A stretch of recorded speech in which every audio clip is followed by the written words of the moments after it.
viewers, how are you? My name is Deborah Dickson, your favorite math teacher, your foundational mathematics coach. I'll be taking the topic changing of decimals to fractions. Let's start. We have an example of a decimal number on the board, 0.75. So what we are going to be doing is this. The first thing you are going to consider is the fact that every number has an invisible denominator of 1.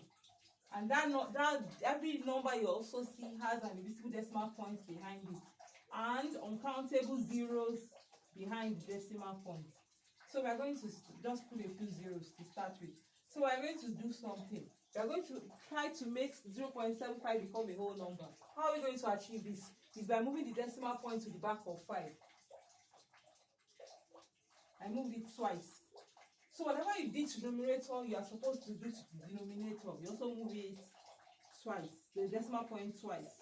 So we have 0.75 over 100.0. So the next thing is to remember that every number you see that has zeros in front of it, all the zeros in front of that without decimal points, all the zeros in front of it can be invisible.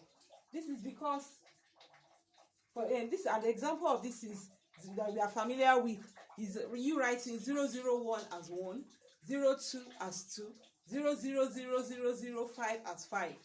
So what we are going to do is to remove that invisible zero, that zero that can be invisible.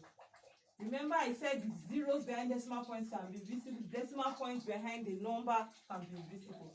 So we are going to be removing this decimal point and this zero. So we have 100. Yes, we already have a fraction before us, but we are not going to leave it in this state. We are going to make sure we take it to the lowest fraction. So how we going to take it to the lowest fraction is by dividing both the numerator and denominator by the same prime numbers.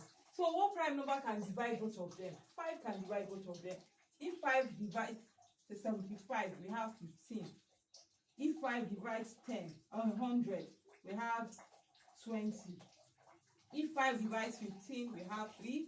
And 5 divides 20, we have 4. And there's our number, our answer before us. Thank you for your time. God bless you. Enjoy your weekend.